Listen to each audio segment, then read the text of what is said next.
Als Kinder Gottes als Bibelleser weit wie dort Gott fern in der Bibel mit menschlichen Eigenschaften beschrieben wird. Wir sagen am Anfang von Gott seine Arms, sich in Jesu Armen. Und wir lesen in 1. Petrus 5, Vers 6, wo Gott uns oder der Mutter mit seiner gewaltigen Hand abheben wird.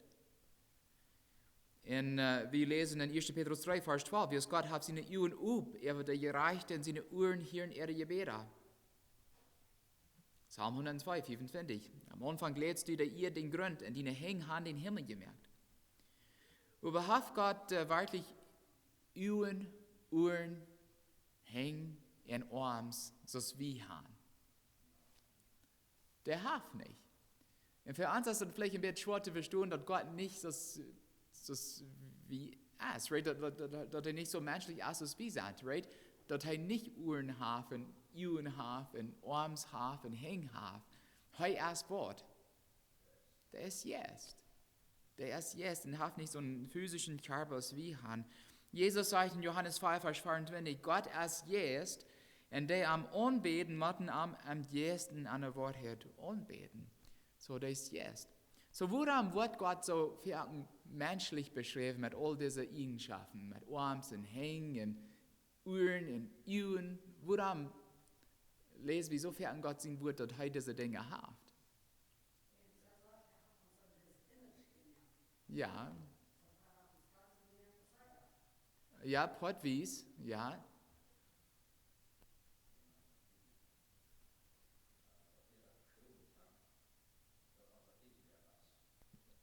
Wer Gott ist, nicht? Ja, das hilft uns zu verstehen, wer Gott ist. Und wo er schaffen wird. Das hilft uns zu verstehen, was für eine Beziehung er mit uns haben will. Und was er von uns verlangen wird. Ein Tag, Gottes Wort sagt, ein Tag, wo wir sind, so ist es. So dann meint er, wir wollen anders sein, als wir nu sind. In den Körper, was wir in Ewigkeit wollen haben, wird anders sein, als dort, was wir nu haben. Er ist jetzt, wir sind Fleisch. Right? So, der ist anders. Und über all diese Dinge, er wird mit diesen Dingen beschrieben, um besser zu verstehen, wer er ist, was er schaffen wird und was er von uns verlangen wird. Und ich will die Bibelverse mitteilen von Jesus Marius, um uns zu helfen, das besser zu verstehen. Und ich hoffe, das wird ein Segen sein und eine Ermutigung und Trost für uns alle sein. Wir wollen mit Jesaja 59, Vers 1 anfangen. Jesaja 59, Vers 1. So, was lesen wir über Gott seine Hänge? Wir wollen hauptsächlich über seine Hänge und seine Arms von der studieren und die betrachten. Jesaja 59, Vers 1, du so sagt Gottes Wort ans, horche mal, dem Herrn sein Arm ist nicht so hart, dass er nicht raten kann. Und Nehemia bet zu Gott, und Nehemia 1, Vers 10, die Juden sind jedoch deine und dein Volk, was du gerat hast, durch deine große Kraft und deine starke Hand. Okay, so sie nicht hängen. Und diese Schrift ist beschrieben, wo Gott die Israeliten aus ihrer Sklaverei gerat hat, oder hat, erstens aus den Ägypten wären, und dann zweitens Leute aus den Babylon wären. In Christus Gott im Alten Testament sein Volk durch seine allmächtige Arms und Hänge, der aus ihrer Sklaverei gerat hat, weil er auch von der Sünder von ihrer Sklaverei raten. Wenn wir Sünden am Hort haben, dann sind wir in Wirklichkeit noch versklavt. Das wird Paulus uns lehrt. Und er erklärt, wo sein Leben erst einmal wir, als er noch Sünder wir, als er noch ein Pharisäer wir und nicht Kind Gottes. Und er redet im Bild davon in Römer Kapitel 7, Vers 14 und 15. Römer 7, Vers 14 und 15. Er sagt, wir weiten, dort gesagt jässlich ist, über exi fleischlich. Dann sagt er, exi fleischlich, und du sagt er, ein Sklav und der Sinn verkauft, sagt er. Als Heifhacher sehe wir haben ein Sklav und der Sinn verkauft. Ich kann mir selbst nicht verstehen, sagt er, wie es auch nicht, was ich tun will, aber der Grund dort wird mir gegen uns. Also wir sind Leben, euer Kind Gottes, wir. Und dann sagt er in Vers 24 und 25, wer wird mir elendet Wrack von den toten Körper freimachen? Gott dankt, wie du fährst durch Jesus Christus unseren Herrn. So er sagt, er erklärt, wo sein Leben muss wir vor Christus. Und dann sagt er, wer wird mich von so einem Leben aus der tragen? Und dann dankt er, fühlst du fair, dass Jesus Christus am von seinen Sünden losgemerkt hat. Und dann führt in Römer 8, und dann redet er von, wo dort geworden ist und wo er siegreich leben kann, nu als Christ. Euer Gott uns von unseren Sünden durch Jesus Christus raten kann, müssen wir über unsere Sünden schuld erst ansehen. Wir lesen in Jesaja 59, Vers 1, horche mal dem Herrn sein Arm, es nicht so kalt, dass er nicht raten kann. Er kann raten. Kriegen dann, was wir mal im Leben begonnen haben, kann Gott uns von unseren Sünden raten, aber wir müssen erst unsere Sünden ansehen. Right? Wenn in Vers 2 von Jesaja 59 sagt Jesaja, du hast Wort zwischen Jünd und Gott gekommen, was die selbst verschuldigt haben. Jene Sünden haben Gott dazu gebracht, sich weiterzudrehen und nicht nur Jünd zu horchen. So Jesaja sagt hier mal, Gott kann Jünd raten, aber jemanden jene Sünden erst ansehen. Wenn die Sünden im Hort haben, dann sei von Gott getrennt. Du hast Wort zwischen Jünd und Gott gekommen, sagt er. Dort macht ihr weich durch Jesus Christus und dann kann ihr eine Beziehung zu Gott haben oder ein Verhältnis mit Gott haben. Gott seine Hänge kann uns von unseren Sünden raten, aber ihr müssen wieder erkennen, mit Reue, die zu Gott bekennen. Wir müssen die bekennen. Und wenn nicht, dann kann Gott uns nicht raten. Das ist nicht, wie es nicht stark genug ist, aber so schafft dort. Wir haben einen freien Willen und wir müssen unsere Sünden bringen. So, Gott seine Hände kann uns raten. Zweitens kann er uns zu Wort nicht merken und uns formen. Jesaja sagt in Jesaja 64, Vers 7, dort sagt er, aber Herr, du bist doch ans Fuder. Wir sind dort Leim und du bist der Topstricker. Wir sind dort, was du von uns merkst. Und Luther Ewe sagt, aber nun Herr, du bist doch unser Vater, wir sind Ton, du bist unser Töpfer, wir alle sind deine Händewerk. So, er merkt uns zu was nicht, er formt uns zu was Nutzbares, zu irgendwas, was er brücken kann. Und Gott seine Hänge, die formen uns über wo. Und vielleicht soll ich ihn fragen, wo formt Gott uns?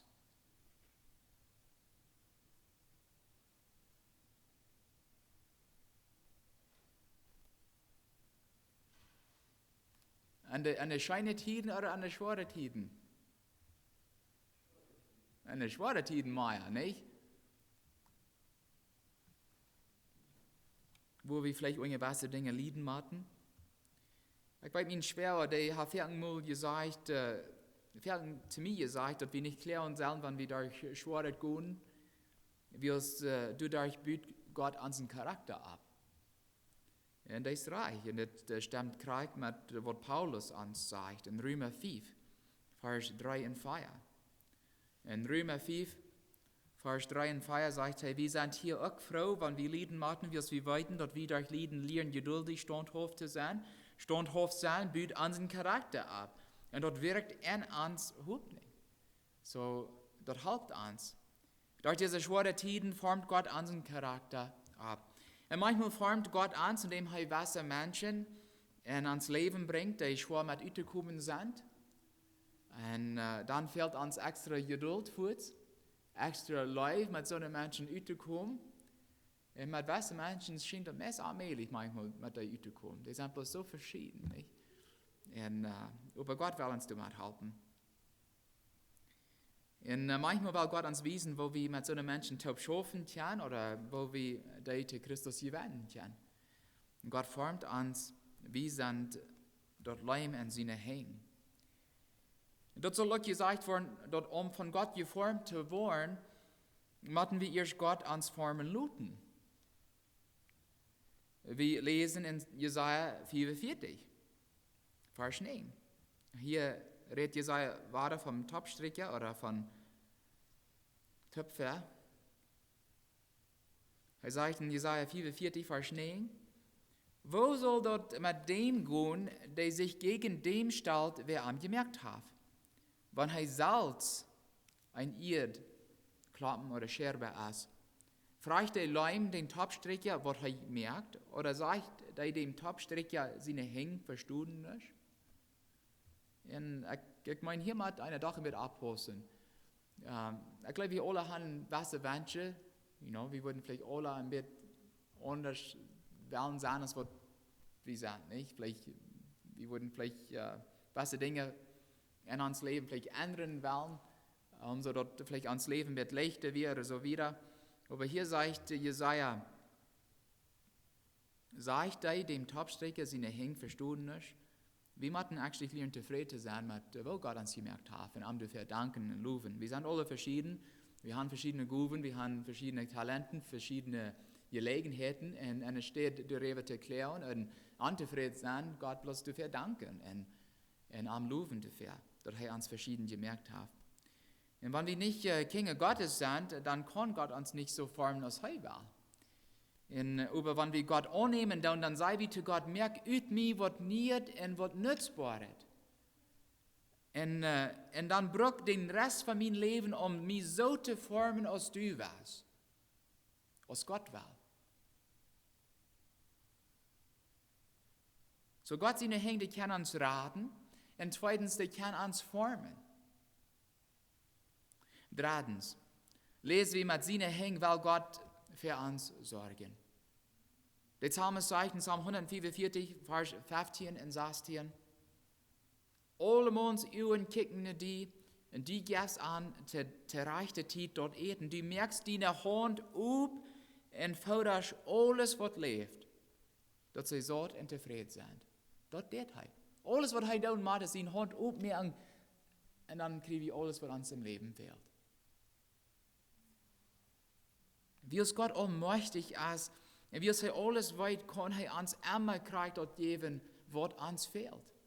Nicht immer, was wir wünschen oder haben wollen, aber was uns fehlt. Und er weiß, was uns fehlt. Jakobus sagt in Kapitel 1, Jakobus 1, Vers 17. Jakobus 1, Vers 17. Alle gute Sachen, alle vollkommene Gaben kommen von Boven drauf. Die kommen vom Vater, der dort Licht gemerkt hat. Er verändert sich nicht. Und wo wunderbar ist es zu weiten, dass Gott sich nicht verändert. Dass er immer so bleibt, als er ist. Und wenn er für uns von der sorgen wird, dann wird er mal auch. Er ändert sich nicht. Er gibt uns Eten. Er merkt seine Hänge ab und fordert alles, was lebt. Er sorgt auch für andere Dinge im Leben, so Kleidung. Ich habe mein Leben immer genug Kleider gehabt. Ja, als ich noch klein war und süß war, ich meine, wir waren eine große Familie, mehrere Kinder, wir hatten nicht immer die neuesten Kleider und die dierste, aber wir hatten immer genug. Immer genug. Jesus sagt, und zu was merkt ihr uns Sorgen über Kleidung? Denkt an die Lilien auf den Stab, wo die wachsen, die arbeiten und spenden nicht, und doch sei ich jün, selbst Salomo, wie in all seiner Herrlichkeit nicht so tragen als einer von denen. Und wenn Gott das groß auf den Stab, was von der lebten Mann am Ofen geschmierten wird, so kleiden wird, wird er jün dann nicht noch Eier kleiden? Absolut nicht. Viel Eier. Die haben viel mehr Leib als groß auf den Stab. Er will uns auch im Leben leiten und führen. Die Schrift sagt in Psalm 139, Vers 9 und 10. 139, Vers 9 und 10. Wenn ich dort morgen raut aus Pflichten nehme und um wüsten Meer flog, so Gott, du wird deine Hand mich leiten und deine rechte Hand mich halten.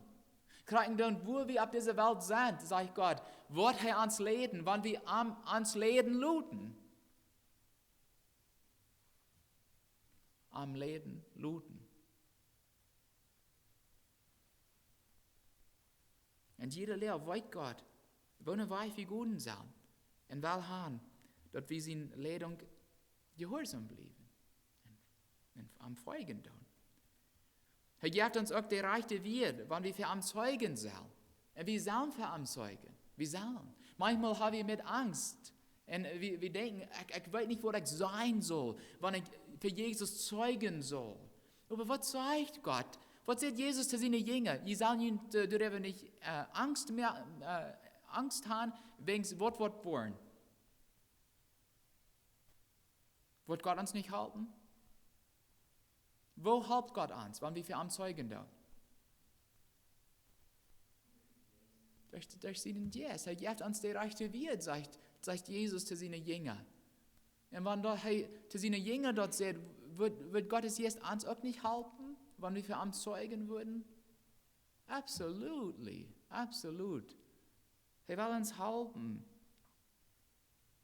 Wir lesen zum Beispiel in Apostelgeschichte 11, Vers 21. Apostelgeschichte 11, 21. In den Herrn seine Kraft geholt, wir mit seine Jünger. Und ein Großteil Menschen glaubten und bekehrten sich zum Herrn. Wegen Gottes Hand wir mit an. Sei wir sein Hand nicht? Gott sorgt für all diese verschiedenen Dinge. Und noch viel mehr. Und obwohl Gott eine Lehre ist, für alle Menschen zu sorgen und Krieg dort zu geben, was uns einmal fehlt, die meisten Menschen vertrauen entweder nicht auf Gottes Versorgung oder die deinen Arm noch nicht. Und wir müssen glauben, dass Gott für seine Kinder sorgen wird. Und das sei wie ganz klar im Alten Testament all. Als die Israeliten nicht mehr mit den Monaten zufrieden wären, was Gott an alle Tag gibt, dann fangen sie an zu klären oder zu klagen und heilen und sehen, wer wird uns Fleisch zu essen geben? Die wollen Fleisch haben. Die sind fleischlich gesonnen. Und dann in 4. Mose, Kapitel 11, ich will was Verse aus 4. Mose lesen. 4. Mose 11, Vers 18 bis 20 erstens. 4. Mose 11, Vers 18 bis 20. Gott sagt zu den Israeliten, er sagt, reinig ihn für morgen, dann soll ihr Fleisch zu essen haben. Jün hielten es vor dem Herrn seine Uhren gekommen, wo je sehen, wer gibt ans Fleisch zu essen? In Ägypten ging uns dort so gut. Ging dort an gut in Ägypten? Was wären die da? Sklaven. Oh, das ging an gut in Ägypten. No, in 2. Moses sagt Gottes Wort, die schrien zu Gott, wenn sie so gepflegt wären und gedreckt wären. So gut ging an dort durch. Aber nun, dass sie nicht Fleisch zu essen hatten, nun dachten sie vor zu Ägypten. Und dann, wenn wir wieder lesen, dann, deswegen wird der Herr ihnen Fleisch zu essen geben. Und dort nicht bloß einen Tag oder 2, auch nicht 15 oder 20 Tage lang. Nee, eine ganze Monat lang würden die Fleisch zu essen haben. Und wie es Moses Gott seine wird nicht ganz verstanden, da sagt der Herr dann zu Moses, wegen Moses sagte Gott, wo ist es möglich, dass die an so viel Fleisch zu essen geben wirst oder kost? Und dann sagt Gott als dem Herrn seine Hand dann tokart, du sollst nu sein, auf mein Wort für die Raum kommen wird oder nicht. So wenn Gott was sagt, dort wird er immer. Den sein Arm ist nicht tokart. Und dann die Bibel sagt in Vers 31 bis 32, dann lässt der Herr einen Wind abkommen, wird große Herden fehl, vom Meer durch Hand dreif, und er leitet die fehl, bietet dort leer Hand voll, und wird Luda, wird wieder, und Gott sein Wort sagt, dort rundam, dort leer, während die fehl, und eine Schicht von Mess 1 Meter hoch. Und dann mögt dort folgt sich ab, und sammelt die fehl, den Tag und den nach, auch in den nächsten Tag. So, dem Herrn seine Hand wird nicht so kalt. Und als Kinder Gottes machen wir Gott vertrauen, dass er auch für uns sorgen will und sorgen wird. Aber so was Jesus sagt, machen wir erst die Dinge Gottes am ersten Platz setzen. Euer Gott, der für uns tun wird. Er sagt, ihr soll nicht sorgen und sein, was soll wir essen, was soll wir trinken, was soll wir antragen. Das sind alles Sorgen, die Völker sich merken, dann über ihren Vater im Himmel, dort je dort alle brücken, übersiegt dort erste ne Gott sein Recht und seine Gerechtigkeit, und dann war je dort andere auch alle kriegen. Matthäus 6, 31 bis 33. So, wir müssen uns ab Gott verlassen. Ja, wenn Gott seine Hänge aufmerkt, dann kriegen wir aus seinen Kindern alles, was uns im Leben fehlt. Und dann schließlich, wir schließen den letzten Punkt, den wir betrachten werden, mit Gott seine Hänge bewahrt er seine Kinder. Und Gott sei Dank dafür. Und allmächtiger Gott sagt in Jesaja 41, Vers 10. Jesaja 41, Vers 10. Ängst dich nicht, wir's sie mit dir. Fürcht dich nicht, wir's sie dient Gott. Ich will die stark merken, die halten, und mit meiner gereichte Hand, wo ich die halten und bewahren. Gottes Hand, an Gottes Hand zu sein. Wo sag ich da nicht? In Psalm 98, Vers 1 sagt der Psalmist, singt dem Herrn ein Lied Leid für, wie es das Wunder, haft durch seine rechte Hand in seinen heiligen Arm über all seine Feinde gewonnen. Und durch seinen Tod und Auferstehung hat Jesus den Sinn und Tod ab einmal besiegt. Und Paulus sagt dann in 1. Korinther 15, Vers 56 bis 57, 1. Korinther 15, 56, der Tod sind stärker als der Sinn und der Sinn ihrer Kraft als dort gesagt, über Gott soll gedankt worden, der uns durch unseren Herrn Jesus Christus den Sieg jaft. Nicht geben wird, er jaft dort. Und wie es Jesus durch seine rechte Hand und seinen heiligen Arm über all seine Feinde gewonnen hat, liebe Geschwister, kann wir auch an jeder Lehre Sieg haben. Er jaft uns dort. Wann wir Gott uns helfen, looten. Läden looten, helfen, looten. Gott will all seine Kinder mit seinen Hängen von Zutun, von Versiegungen, von Sünden bewahren und beschützen. Kriegst du aus Eltern, all die andere Kinder von all diesen Dingen bewahren. Aber wir können nicht genug für dich. Aber Gott ist anders. Er weiß alles, er sieht alles. Er kann helfen. Der kann helfen, der will helfen, der wird helfen. Wann wir am Helfen looten.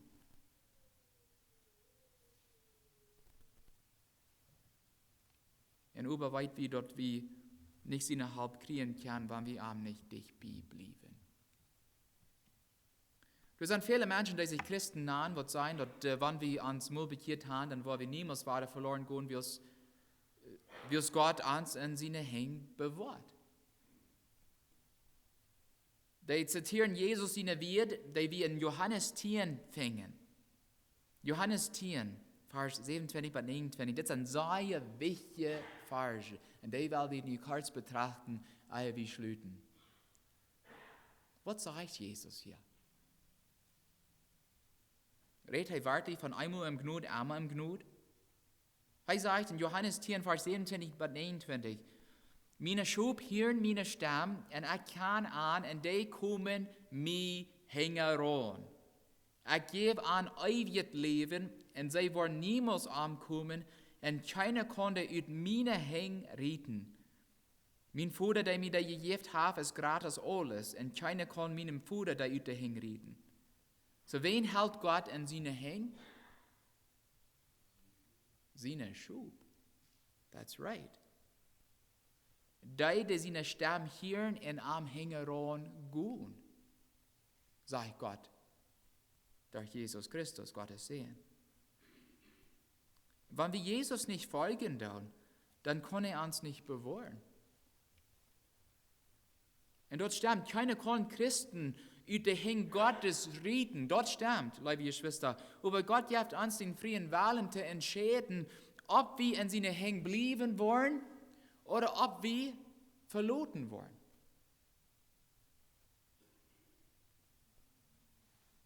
Gottes Hänge sind stark genug, um uns von alles zu bewahren und beschützen.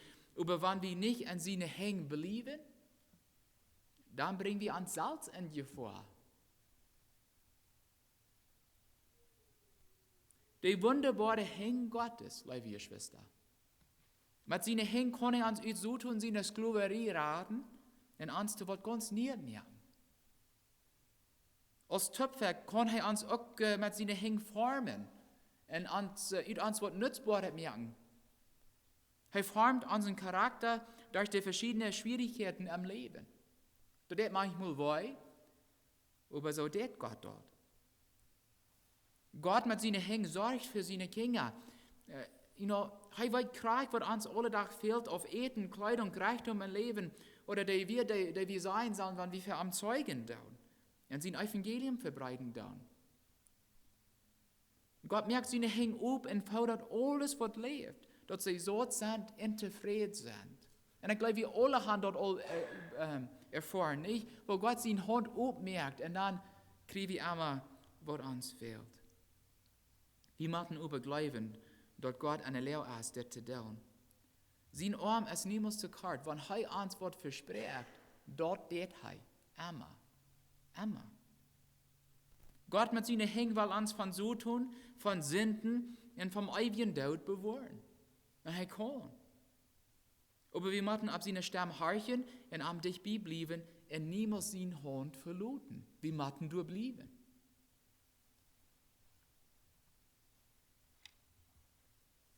Gott seine Hänge sind immer stark genug, um uns zu helfen. Die sind immer weak genug, um uns zu helfen. Die sind immer deep genug, um für uns alle zu sorgen. Und die sind immer breit genug, dass wir alle den anpassen. So wunderbar sind Gott seine Hänge. Und Gott seine Hänge und seine Arme sind von der und nach noch einmal weit auf und luden alle Menschen nach Arm an. Wo würden wir diese wertvolle Gedanken über Gott lernen können, wenn wir nicht von seinen Hängen und seinen Armen lesen würden, nicht? Und du wegen, was Gott manchmal menschlich beschrieben, obwohl er jetzt ist. Und ein Tag, wo wir so sein, als er ist, sagt Gott sein Wort. Wir wollen am Treu bleiben, wir wollen seine Schub bleiben. Und möge Gott uns helfen, an seine allmächtige Hänge zu bleiben. Amen.